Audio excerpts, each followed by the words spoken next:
You all today. SubaruSteve Montgomery here in Virginia Beach. I'm in the beautiful resort city of Virginia Beach. I'm actually up at the ocean front. You might see the little carnival, the fun park behind me there.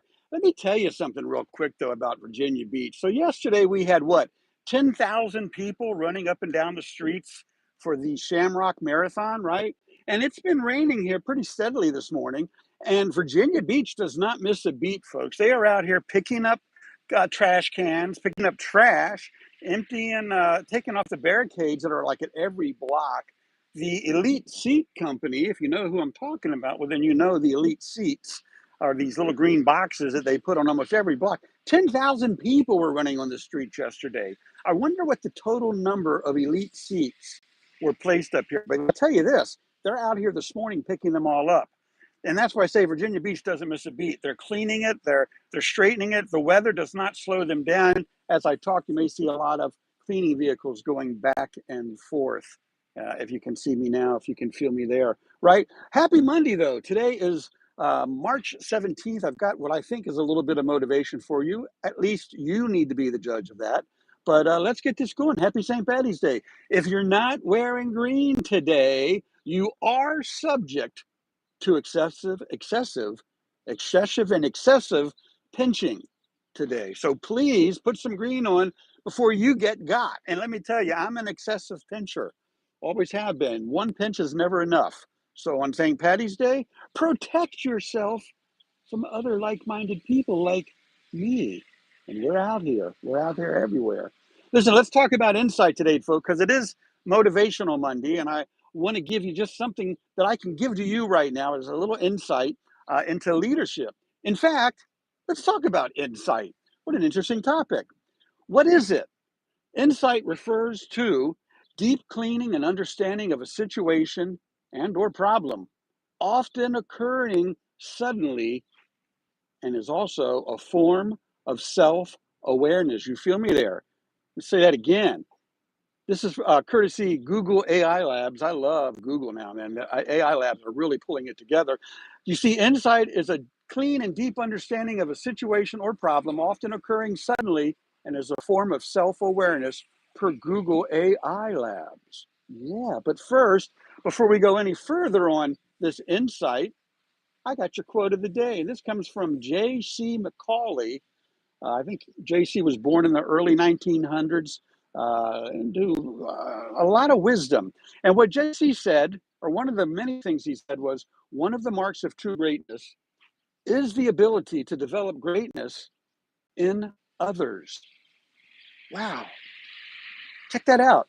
One of the marks of true greatness is the ability to develop greatness in others. Yeah, that's true greatness when you help other people become great. See, I believe great leaders understand people. Not all leaders, of course. No, not all leaders are great. Uh-uh. They think they are. Yeah, typically good leaders think they're great. Great leaders don't spend time one way or the other. They know. They just know, right? They don't need to think about it. What do I have here? Good leaders who think they are great. They think they are, but they've only fooled themselves into thinking that they are great and have lost sight of who they really are. Yeah, they're not intentionally being a bad leader, thinking that they're good or great. They've just lost sight. They don't have the insight anymore. You see, I believe this, no matter who you are, no matter where you are also a leader. And whether you realize it or not, there are even those people. I got to read my notes. I hope I typed it out right. I just got tongue-tied. You are a leader, even following those who lead the way for you and your team. You are in the people business. Let me adjust. This phone's getting heavy. One of the downsides to the iPhone Max, they're heavy phones because they're so large, right? But listen, as a leader in the people business, because all leaders are in the people business, and no matter where you're at in this world, if you're working, you're in the people business. You have to satisfy your supervisor. You have to make the powers that be realize that you're productive, right? You're in the people business. Let me get back on my notes. As a leader in the people business, you must realize as early as possible that your primary function is to understand and work with people. Everything else comes second when it comes to people. Let me say that again. Everything else comes second when it comes to people. Whether customers, clients, coworkers, subordinates, and yes, even supervisors, one must focus on the primary function that produces great leaders. Don't try to correct the leaders in front of you. No, recognize what you're identifying. I was going to say seeing, and my brain quickly said identifying over seeing. But we'll quickly identify what your brain and eyes are seeing in the leaders that you're following. Well, at least they think you're following them. Often, we lead the leaders. Yeah, we do. It's happened. So, others are watching how you act and behave when leaders are more interested in why you might whistle or whine about the issues of the day. Let me say that again. You can rewind it if you need to reference it in the future, but others are watching how you act and behave when leaders are more interested in the why you might whistle or whine about the issues of the day. There's reasons. There's a reason why you whistled while you work or why you whine while you work. If you're not happy, a great leader identifies that and helps you get back on course, right? As a leader in the people business, great leaders. Oh, wait a minute, what did I put here? I got more here. As a leader in the people business, you must realize that your primary fear is to understand work with people. Everything else comes second, blah, blah, blah, blah, blah, blah, blah. And one must focus on the primary function that produces great leaders.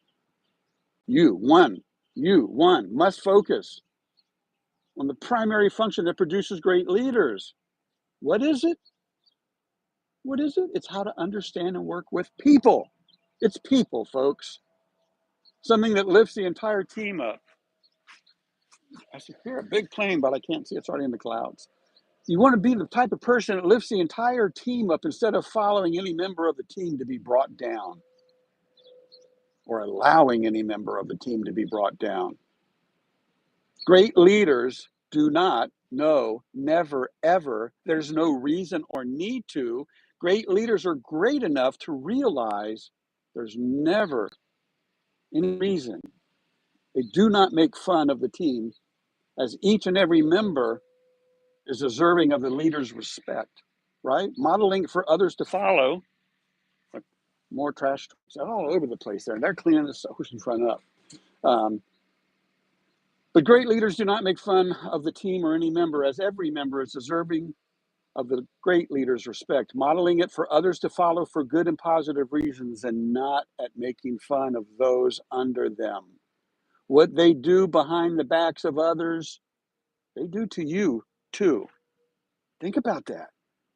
If you're working for somebody that can sit in the background with the door closed or voices quiet or in a closed meeting room and pick apart somebody, even me, I've been guilty of doing this. I'm sure I've been the victim more than I've been guilty of it, though. But if you're sitting around laughing about those you work with, think about this. Those people that you're laughing with probably are talking about you behind your back, too. If you have a leader that's doing that, making fun of a member of the team, shame on them. And shame on you for working for such a person. Now, I realize you got to have your job. You got to work for bad leaders sometimes. You might have a leader that thinks he's great and he or she is really good. Again, you're number one. How did I phrase it in here? Your primary function is to understand and work with people. Your focus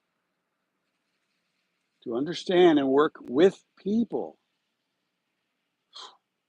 Something that lifts the entire team up instead of allowing any member of the team to be brought down. Defend your coworkers. Defend those that your bosses might want to muse over or laugh about. Point the other direction when people point at somebody. Turn your head the other direction. Make them look away from the person they're pointing at. Pointing does no good unless you're pointing out danger. Is that what I'm doing right now for your motivational day? Identifying great leaders and true leaders. Truly great leaders lead from their heart for your heart to follow without fear of failing or looking foolish. If you've ever made somebody else fearful or look foolish and you're a leader, shame on you again. You held them back. You held me back. Shame on you, right? Question is, to the viewer, what type of leader do you work for? I invite you to type it in the comments. You don't need to name names. In fact, please do not name names, but type it in the comments. What type of leader do you work for or follow? And is that the type of leader you hope to one day become? Are you being developed into greatness or helping others become great because of you? Hmm. You might want to rewind that and ask yourself those questions again. Write down your answers on a piece of paper. You just might be shocked at what you discover or uncover. I'm going to ask these 4 questions again. What type of leader do you work for or follow? And is that type of leader the type of leader that you hope to one day become? Are you being developed into greatness or helping others become great because of you? That's a powerful one there. You know, just so many things. What are you going to do today to help your leader become better, your coworkers become better, and those that are following you? Because everybody's watching all of the time. So should you. Here's your random fact of the day, folks. I'm guilty of this one for sure. I don't know how it happened. It just happened the other day. I was talking in an Irish accent. Don't know how that started, but I found out I have a extremely rare brain disorder. Go figure. I'm standing here. I'm not sitting in a car. I'm sitting here in my car with the window open on a drizzly day, holding a wireless mic that's nothing more than a prop with the wireless cut off. And I'm capable of at any moment falling into this syndrome. Yes, your random fact of the day is about the FAS, the foreign accent syndrome. It's a very real thing. It's an extremely rare brain disorder. I have it that causes sufferers to speak involuntarily in a foreign accent. I'm telling you right now, I cannot tell you how many times I have been guilty of this, and never meaning any disrespect. But I always seem to break it down, and all of a sudden, before we're done, I'm talking in a Russian accent or a Filipino accent or a Chinese accent or you name it, an Irish accent.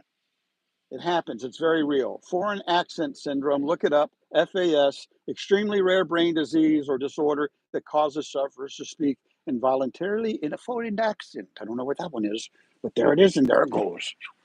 Folks, high fiving out. I am SubaruSteve Montgomery. Where my notes are right here on my dash. I had it rear like that, right? Can you see that inside the car? That's what we were doing. Look over at the Virginia Beach Pier again. We had runners going up and down the boardwalk, the streets, everywhere out there. See the barricades over there. I mean, trash cans over there. Everywhere there's another work truck over there. I tell you what, by 5 o'clock today, I challenge anybody to drive up and down the ocean front and look for any evidence that there were 10,000 people here yesterday running up and down. Now, I'm going to hope that a few of them are waiting around, hoping for a ride to the airport, because little do they know, somebody has been chosen in the grand scheme of things to get a ride from Subaru Steve to Norfolk International Airport. Folks, wherever you go, whatever you do, like me, do it in your Subaru. Make somebody else smile. Lois, how are you? It's nice to see you, Darlene. I put a little envelope in the mail today. You could say that it had a little bit of moolah in it, as well as, if not information on your, if not information, then maybe your new car is on the way. Doesn't that look happy? Doesn't my Subaru look happy? Got a smiling steering wheel, 2 little eyes, and a Subaru nose.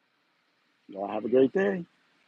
High fiving out. I am SubaruSteve Montgomery. Where the heck is the button? Oh, there's the notes again. There they go.